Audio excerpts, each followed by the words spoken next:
Bizarre Brain Comics.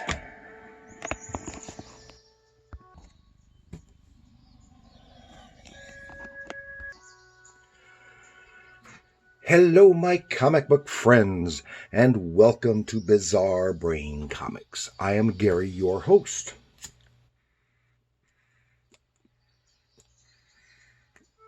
This is where I like to take a look at some older comics, talk a little bit about the characters and creators, and then examine the stories and the art. This time I want to take a look at this book, this little magazine.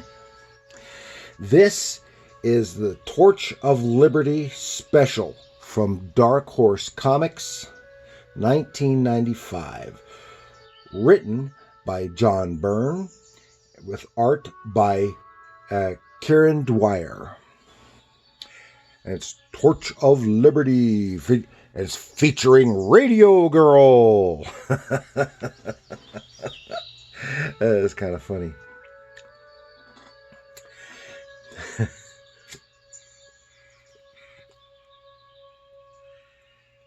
Torch of Liberty, it was created by John Byrne and was used as a backup feature in Danger Unlimited from Dark Horse.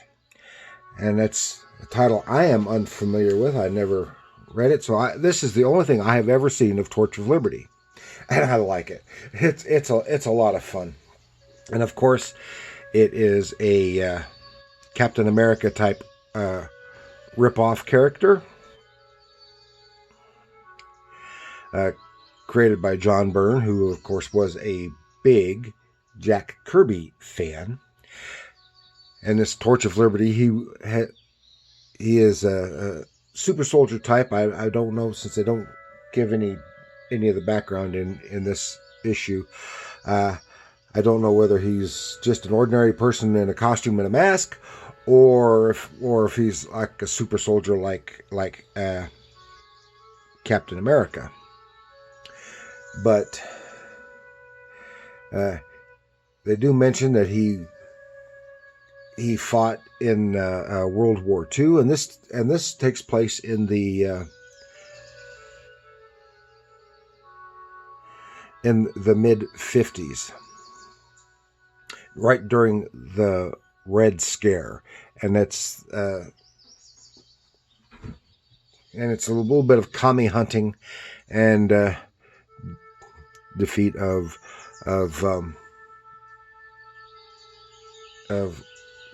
commie spies and saboteurs, etc.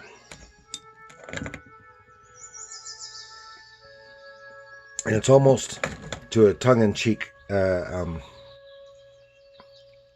extreme in a way, because it really feeds into the Red Scare and almost the McCarthyism of that era. And this is a nice, eye-catching, dynamic, yet kind of retro-looking cover, at least in design, if not execution, of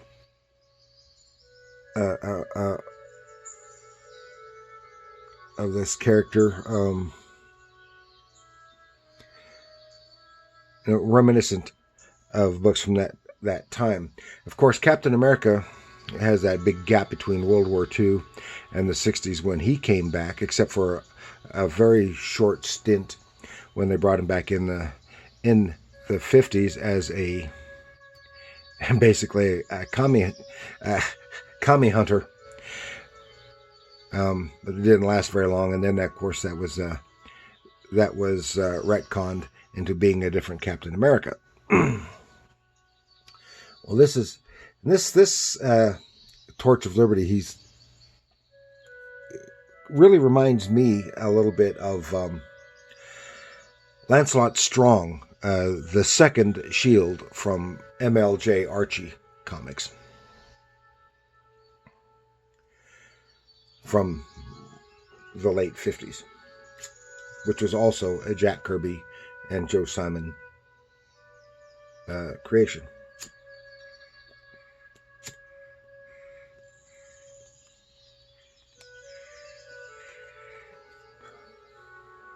And of course, the art here by Kieron Dwyer. He has a rather organic style to his inking, but a very neat, tight, looks like penciling, or at least a panel composition, and it all comes together very tight. Even though the inking is rather organic, not unlike Joe Kubert, who I always describe as organic.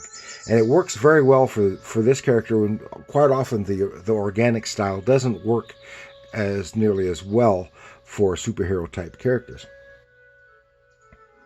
And I am not overly familiar with Kieron Dwyer, but I really like his artwork in here. But Kieron Dwyer, who was born in 1967, is an American comic artist, and he's known for his work at Marvel and DC Comics. So I undoubtedly have seen his work elsewhere, but at that time. But his name just doesn't jump out at me. It's familiar, but not enough for me to place it to any specific project in my experience. And he started his career by drawing a story for Batman 413 in '87, and before being a regular penciler on Captain America for nearly 2 years. So I undoubtedly saw his stuff then. And then he went to Batman for a few issues. Then he did LCD, The Lowest Common Denominator, which I think was an independent book, in which for that he was sued by Starbucks because he used an altered version of their logo on the cover. It was for part of the story, and from what I gather, it was kind of a satire.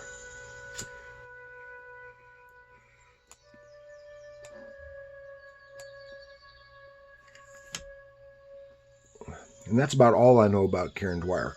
Didn't see anything about his education, and it did mention a few of his other projects, but wasn't going to go into those.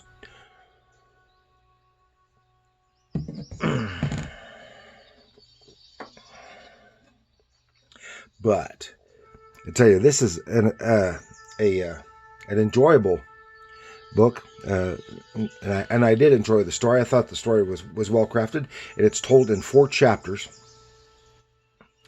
and makes me think these 4 chapters were originally intended for the backups, but didn't get.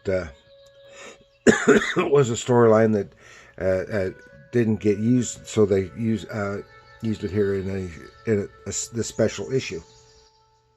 That's my thinking. I don't know for sure. So let's take a little look inside, shall we?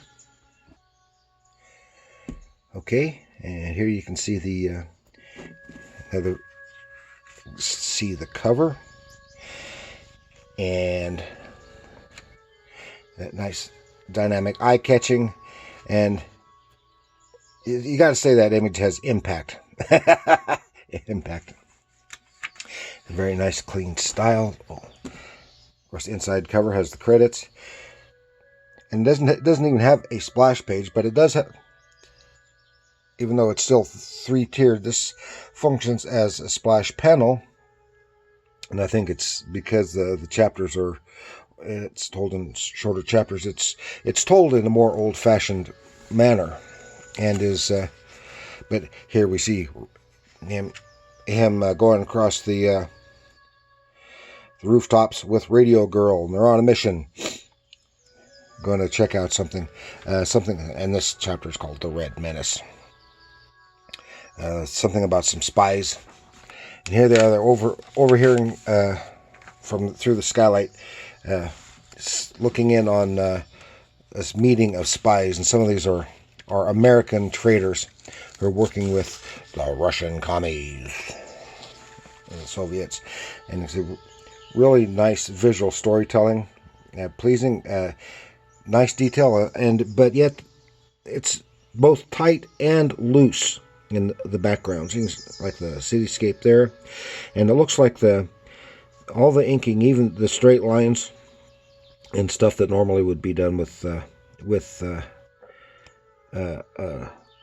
ruler and pen for the inking, was done with brush. Some nice brush work, and each character is nice and very individual. While they're talking about their spy stuff, suddenly they're given away because Radio Girl, she's wearing braces, and once in a while her braces pick up radio signals. So with her mouth open, and then this radio stuff starts blasting out, which is why she's called Radio Girl. And whoops! So they crash her. They're discovered, and they crash the party and start going to town. And for just a little girl, probably no more than 12 or so, she is pretty tough. Looks kind of like a progenitor of Hit Girl. And they're just kicking it, kicking it, get it, yep. And avoiding the flying bullets. I like this here. Kicks ash into this guy's eyes, and then uses the fireplace shovel. Whang! right off his head. Meanwhile, the lady is just sitting there. And then she pulls a gun and she shoots him. Boom! Torch, no! But he's tough. And then we see who the real villain is. Lenin's ghost. Don't know anything about Lenin's ghost, who he is. But he's kind of superpowers and is very ghostly. So they manage to capture Radio Girl, take off Torch's mask. Oh, I thought I was somebody I would recognize, but I don't know him from anybody. He's just a nobody. So it doesn't matter. Then they're going to eliminate them. He gives them orders to eliminate them, but they do it in a convoluted fashion. And they go to the roof, and here's where the organicness, you can really see it here because of the rain. And they put them in the abandoned water tower tank on top of the building, chain them up, and just let it rain because it's going to be a gully washer downpour. And even with the water level in the tank rising, their feet are chained to the bottom, and they're going to drown in that raising, very, very brackish, very stale water. But when they're all gone, our hero has a plan. He manages to smash through the rotten timbers in the side of the tank, and it frees them, and they come gushing out. It rips off the pipe that they're chained to, and the chain and the pipe save them from falling over the side or being washed over the side. Then later, the lady spy is using her feminine wiles to distract some soldier boy guards at a base, until Lenin's ghost gets in there, and they're after a super secret weapon.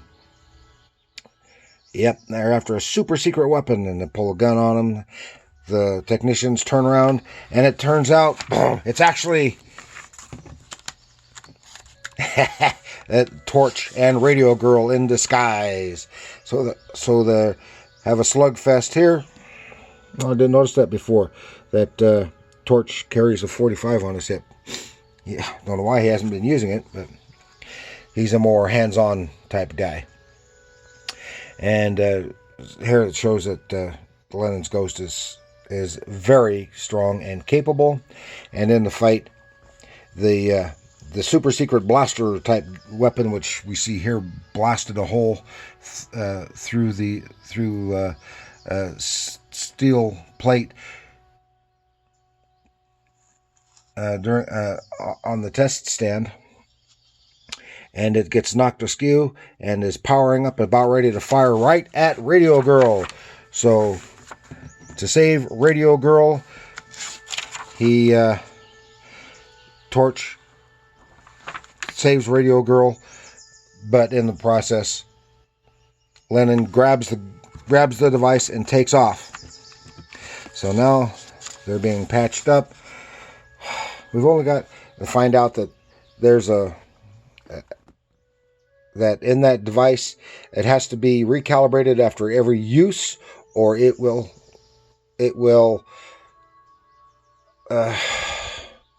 go critical and have a small-scale nuclear explosion. Boom.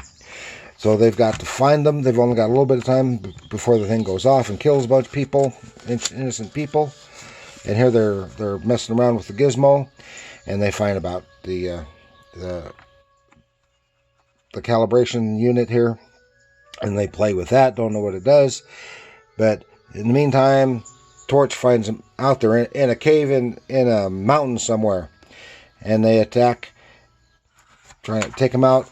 And the lady grabs the gizmo, and just as she's about to zap them, it starts to go critical. Zaps her.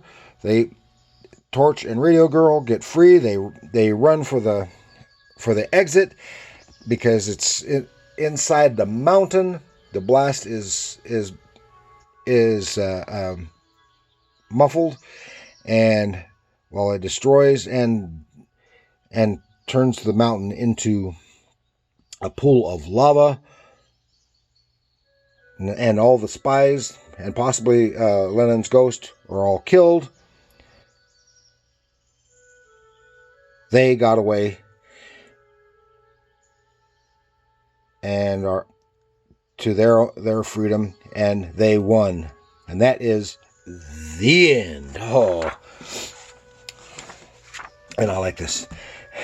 A fake ad for Spunk Soda with Torch of Liberty and Radio Girl. Nice painting, again reminiscent of the time. And it is really a fun read. Very nostalgic, and run longer than I had intended. But that was a fun read. I do encourage you to read it if you get a chance. You can find them in the dollar boxes. I think that's where I got this one. And and please like, share, subscribe, leave a comment. Do you like Torch of Liberty and his antics, and how much do you think how close do you think he is against compared to Captain America or the Shield or any of the other star-spangled patriotic type heroes from back then? Okay. Thanks again. Leave your comments, and remember, comics are art.